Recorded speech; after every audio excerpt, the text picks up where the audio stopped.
China was once even behind Bangladesh. How did it become a superpower today? One country, one decision, and a story that changed history. Imagine a country where people struggle for 2 meals a day, where factories lie silent, where there is no trace of technology, and where the government decides what farmers will grow, what workers will produce, and what the public will eat. Now place that same country in today's picture, the world's second largest economy, made in China, stamped on almost every other product, and a superpower directly challenging the United States. That country is China. And this is its most astonishing story. Today, when we think of China, images of glittering cities, high-speed trains, massive factories, and tech giant companies come to mind. But this picture was not always like this. There was a time when China's condition was considered was not only than India's, but even than Bangladesh's. It sounds strange, but this is a historical truth. The question is not how China became rich. The real question is how such a poor country transformed so rapidly. After the Communist Revolution in 1949, China came under the rule of Mao Zedong. Mao dreamed of an equal society, where there would be no rich and no poor, where everything would be under government control. From farms to factories, every decision was taken from the top. Private business was almost eliminated. The ideology was clear. The state knows everything, and the people only need to obey. But the problem was that this ideology was not working on the ground. One of Mao's biggest experiments was the Great Leap Forward. Its aim was rapid industrialization and increased production. But the policies were so flawed that the result turned into one of the most horrific human tragedies in history. Agriculture collapsed, production fell sharply, and it is estimated that millions of people died from hunger and malnutrition. At that time, China was almost cut off from the rest of the world. It was close to foreign companies. Exports and imports were negligible. Technology was outdated. Factories were inefficient. The lives of ordinary people were limited to mere survival. Hunger was common in villages, unemployment in cities. If someone had said back then that this very China would one day challenge the United States, people would probably have laughed. Then, in 1976, Mao died. And this is where the biggest turning point in China's story came. Deng Xiaoping came to power. He was also a communist, but his thinking was completely different from Mao's. He believed more in practicality than ideology. One of his lines is still recorded in history. It doesn't matter whether the cat is black or white, as long as it catches mice. The meaning was clear. Now results would matter more than systems. Deng first accepted that the old policies had ruined China. He also understood that if China wanted to move forward, it had to connect with the world. No country can become rich by sitting behind closed doors. This thinking became the foundation of China's economic revolution. The first major change came in agriculture. Earlier, farmers worked for the government and received only a fixed share, no matter how hard they worked. Deng changed the rules. Farmers were told to give a fixed portion to the government, and whatever remained was theirs. They could sell it in the market and earn profits. This small change proved to be huge. For the first time, farmers directly benefited from their hard work. Grain production rose rapidly, and China slowly began to come out of famine. After agriculture came industry. Deng knew that China's greatest strength was its population. Millions of people ready to work.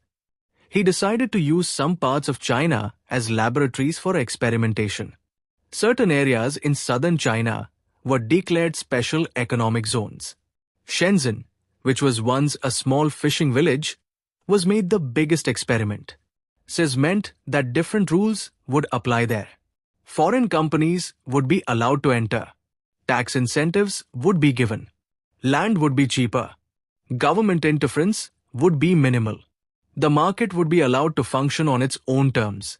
At that time, this decision was considered extremely risky because it went against communist ideology. But Deng knew that if this experiment succeeded, the entire country could be transformed. And that is exactly what happened. Foreign companies began coming to China. The reasons were clear: cheap labor, a massive population, and full government support. A product that cost $10 to manufacture in the United States could be produced in China for just $2–3. Factories were set up, millions of people got jobs, and modern global technology came along with them. China did not just adopt technology, it understood it, improved it, and made it cheaper. It started with textiles, toys, and footwear. Then came electronics, then machinery. By the 1990s, China had become the world's factory. Made in China dominated markets across the globe. During this entire process, the government did another crucial thing: investment in infrastructure. Roads, ports, electricity, railways all received massive investment. The government took fast decisions. Land acquisition did not face delays. Projects were completed in months instead of years. This is why China became the most reliable manufacturing base for foreign companies. In 2001, China's entry into the WTO became another major turning point. China was now fully integrated into the global trade system. Big brothers shifted their supply chains to China.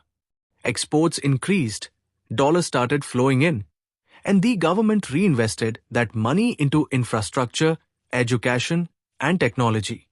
Gradually, China decided to move beyond being just a low-cost manufacturing country.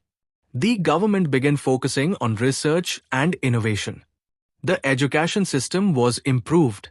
Engineering and science were emphasized. With government support, private companies started growing bigger. Today, Shenzhen, which was once just a village, is one of the world's biggest tech hubs. Companies like Huawei, Tencent, and Alibaba are no longer just Chinese giants. They are global powerhouses. China is no longer just a factory. It has become an innovation hub. AI, electric vehicles, batteries, 5G. China has a presence everywhere. Today, China is the world's second largest economy and alone contributes nearly 18% of global GDP. Its military strength, technological control, and dominance over global supply chains make it a superpower. None of this happened by magic. It happened because of the right decisions taken at the right time. But there's another side to this story as well. China's progress did not come entirely free. Political freedom has remained limited. Government control is still strong. Questions are often raised about individual rights. But the economic model worked, and that is the reality. China's story gives us a powerful lesson. Any country can change its destiny if it accepts its mistakes in time and takes practical decisions. Ideology is important, but when ideology starts harming people's lives, it must be changed. Today, when we call China a superpower, we should also remember its past. Because that past shows us that no matter how bad the circumstances are, the right direction, the right leadership, and a long-term vision can give any country the power to change history. A China once considered even poorer than Bangladesh has today become the pivot of the world. And that is the biggest takeaway from this story. Poverty is not permanent if the decisions are right. If our video has taught you something new, do not forget to like and share this video so that this information can reach others as well. Your likes and shares are a source of inspiration for us. If you have any questions or suggestions, please let us know in the comments. It will be our honor to answer your questions and listen to suggestions. And yes, if you like our content, subscribe to the channel and press the bell icon so that you stay connected with every new story. Thank you. GRT Business YouTube channel sources: news from various news agencies, opinion polls, and other public sources. We try to ensure that every report and summary is accurate and verified, but we are not responsible for any dispute or error. Our aim is only to provide you with accurate information.